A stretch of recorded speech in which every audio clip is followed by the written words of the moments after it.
ರಾಷ್ಟ್ರೀಯ ಭಾಷೆ ಅಲ್ಲ ಎಂಬ ಸ್ಯಾಂಡಲ್ವುಡ್ ಸ್ಟಾರ್ ನಟ ಕಿಚ್ಚ ಸುದೀಪ್ ಅವರ ಹೇಳಿಕೆಗೆ ಬಾಲಿವುಡ್ ನಟ ಅಜಯ್ ದೇವ್ಗನ್ ಪ್ರತಿಕ್ರಿಯೆ ನೀಡುವ ಮೂಲಕ ಇಬ್ಬರ ನಡುವೆ ಟ್ವಿಟ್ಟರ್ ವಾಗ್ವಾದ ನಡೆದಿತ್ತು. ಇದೀಗ ಭಾಷೆಗಳ ನಡುವೆ ವಿವಾದ ಹುಟ್ಟಿಕೊಂಡಿರುವ ಸಂದರ್ಭದಲ್ಲಿ ಪ್ರಧಾನಿ ನರೇಂದ್ರ ಮೋದಿ ಅವರು ಶುಕ್ರವಾರ ನೀಡಿರುವ ಹೇಳಿಕೆಯನ್ನು ಸ್ವಾಗತಿಸುವುದಾಗಿ ಕಿಚ್ಚ ಸುದೀಪ್ ಪ್ರತಿಕ್ರಿಯೆ ನೀಡಿದ್ದಾರೆ. ಹಿಂದಿ ಭಾಷೆ ಕುರಿತು ನಾನು ಯಾವುದೇ ಜಗಳ ಅಥವಾ ಯಾವುದೇ ರೀತಿಯ ಚರ್ಚೆ ಹುಟ್ಟುಹಾಕಬೇಕೆಂಬ ಉದ್ದೇಶ ಹೊಂದಿರಲಿಲ್ಲ. ಇದೊಂದು ಅಜೆಂಡೆ ಇಲ್ಲದ ಪ್ರತಿಕ್ರಿಯೆಯಾಗಿತ್ತು.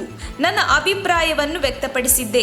ಈ ಸಂದರ್ಭದಲ್ಲಿ ಪ್ರಧಾನಿ ನರೇಂದ್ರ ಮೋದಿ ಅವರೇ ಖುದ್ದಾಗಿ ಹೇಳಿರುವ ಮಾತುಗಳನ್ನು ಕೇಳಿಸಿಕೊಳ್ಳುವುದು ನಮಗೊಂದು ಗೌರವ ಮತ್ತು ಸೌಭಾಗ್ಯವಾಗಿದೆ ಎಂದು ಕಿಚ್ಚ ಸುದೀಪ್ NDTVಗೆ ನೀಡಿರುವ ಸಂದರ್ಶನದಲ್ಲಿ ತಿಳಿಸಿದ್ದಾರೆ.